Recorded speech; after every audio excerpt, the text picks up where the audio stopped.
porque vocês vão acabar lidando, eu acho que em certo momento, com neofascistas descrevendo essa suposta categoria, né?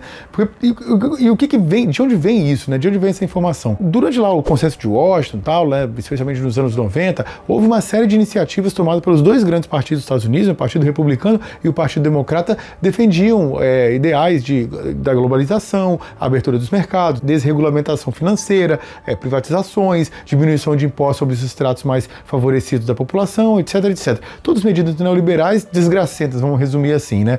E com essa, vamos dizer, abertura comercial, os Estados Unidos se beneficiou muito e tal, conseguiu vender seus produtos mais variados rincões do planeta e tal, se beneficiaram, enriqueceram e tal. Mas com a ascensão de alguns países e alguns setores da indústria dos Estados Unidos começaram a padecer um pouco, sabe, com a concorrência de vários países, inclusive a China, mas não só, também a Coreia do Sul, também a Alemanha e tal, eles começaram a sofrer. O Japão, anteriormente, com a indústria automobilística e tal, a indústria dos Estados Unidos começou a sofrer. E aí, o Partido Republicano e o Partido Democrata, né, os dois representam a burguesia estadunidense, mas eventualmente eles têm maior proximidade com determinados núcleos dessa burguesia, determinados setores dessa burguesia. Então o Partido Democrata, ele tem muitos vínculos com Hollywood, ele tem muitos vínculos com o setor de alta tecnologia, como o Google, como a Apple, como a Microsoft, etc. Então ele tem vínculo com setores que se beneficiaram da internacionalização do capital.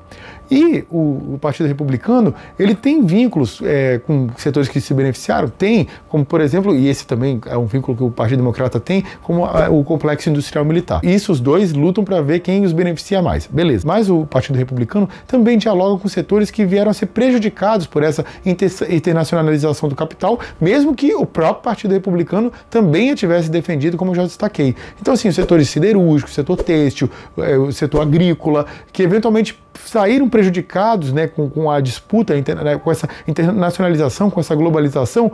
O Partido Republicano, ele, vamos dizer assim, o defende de maneira mais aberta, o setor automobilístico, etc. Então, quando os Estados Unidos foram beneficiados pela globalização, eles defendiam isso como a racionalidade, né, a racionalidade neoliberal. Quando os Estados Unidos começaram a ser prejudicados aqui e ali, pontualmente, por causa dessa mesma globalização, o que eles passaram a dizer? Não, globalização é algo sujo, feio, rude e completamente equivocado. É a ideia do Trump, né, que a globalização ela é infensa aos interesses dos Estados Unidos, sendo que, pasmem, foi o próprio Estados Unidos quem impôs essa metodologia no mundo inteiro.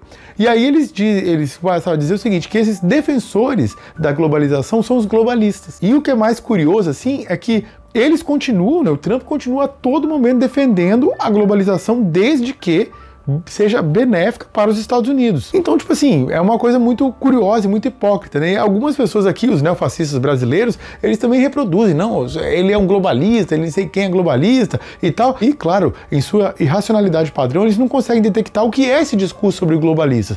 Esse discurso é oriundo exatamente disso que podemos descrever aqui, de setores dos Estados Unidos que anteriormente eram beneficiários da globalização, passaram a ser prejudicados por ela e aí querem, vamos dizer assim, repensar o sistema como um todo.